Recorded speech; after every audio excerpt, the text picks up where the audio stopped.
Hello, my fellow Americans. 'Tis I, the rumpled one. It's Thursday, October 11, the year 2012. Once again, thanks for watching. Thanks for listening.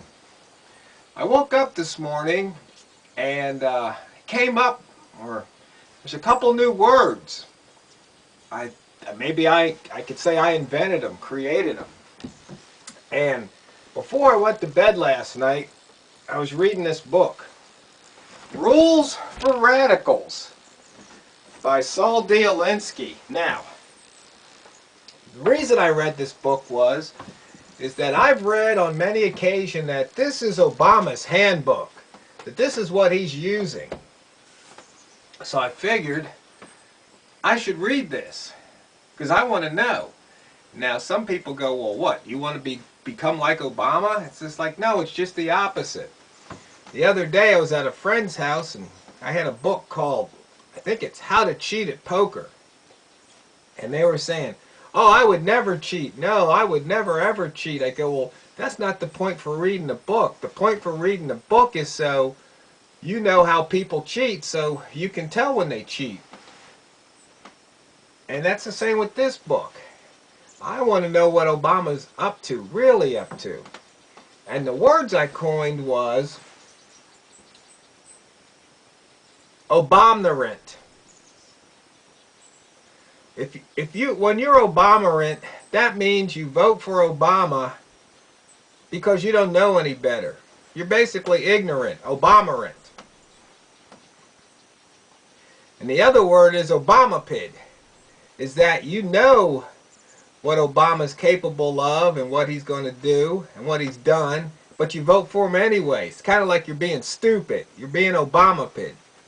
I don't know if these words are going to catch on or not, but that's just how my mind works.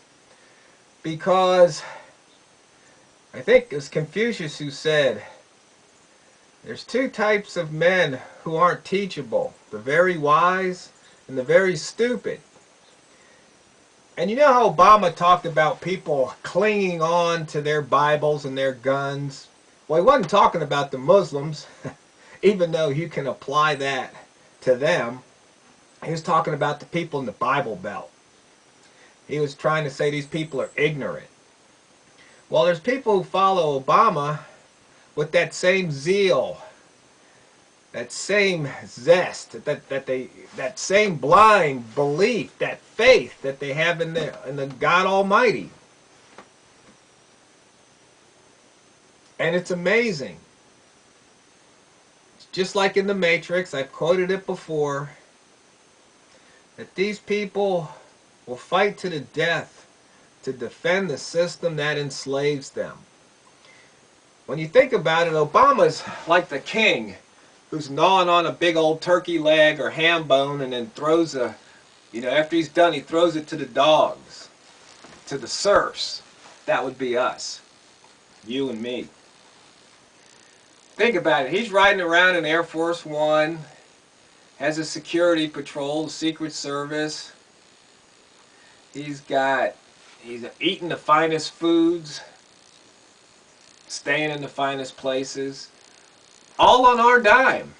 And he throws you guys a few food stamps and you're happy about it.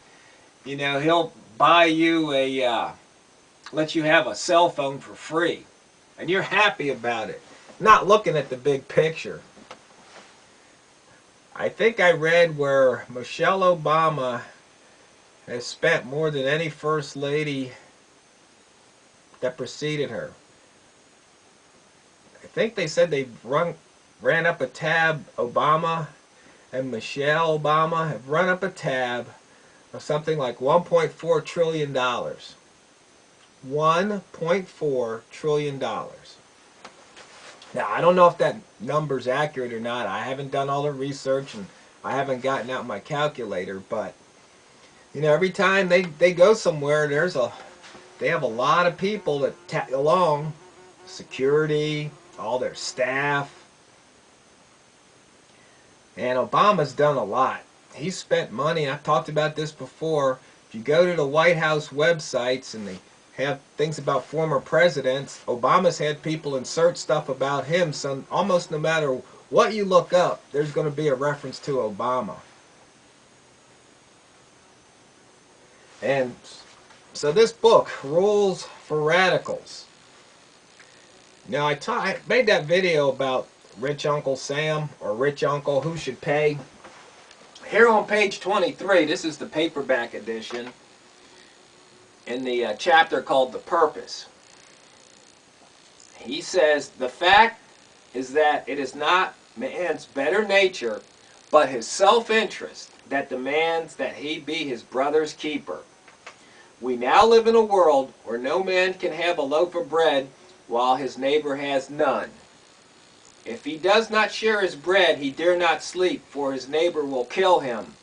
To eat and sleep in safety, man must do the right thing, if for seemingly the wrong reasons, and be in practice his brother's keeper.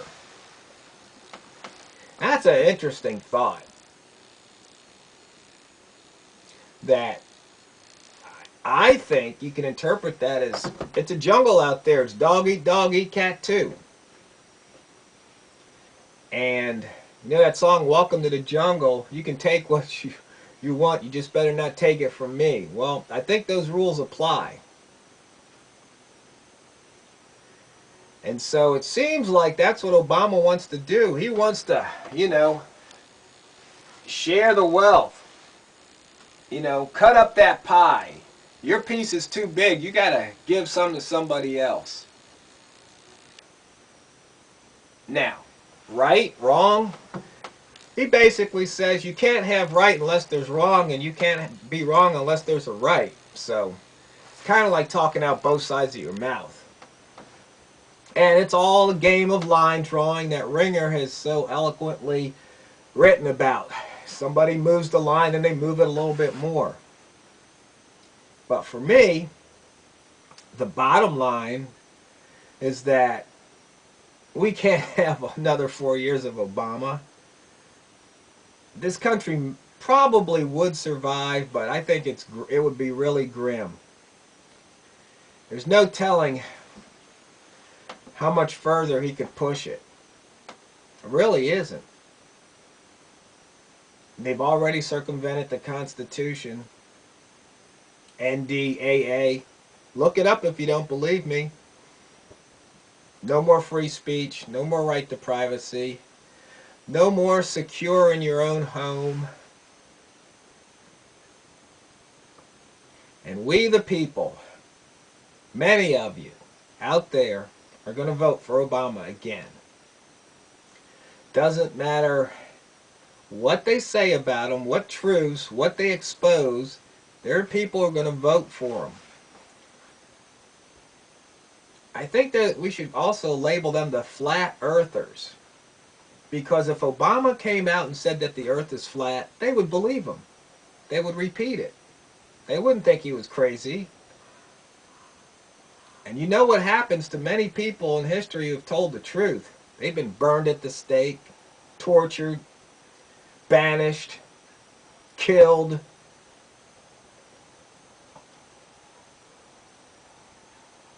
Man's a very interesting creature when you think about it. It really is. So, I've only read a few pages of this book, but I'm going to finish it and I'll report back. But this book was written in '71. I was still in high school then. In fact, I want to talk to one of my buddies who was a hippie back then. I'm wondering if he read that book, or read this book, when he was in high school, junior high. Curious what he thinks. It's just, I just find it incredible that there are people out there who, when presented with facts, presented with logic and reason, valid, sound arguments, are still going to vote for Obama. Wake up, America! Smell the tyranny!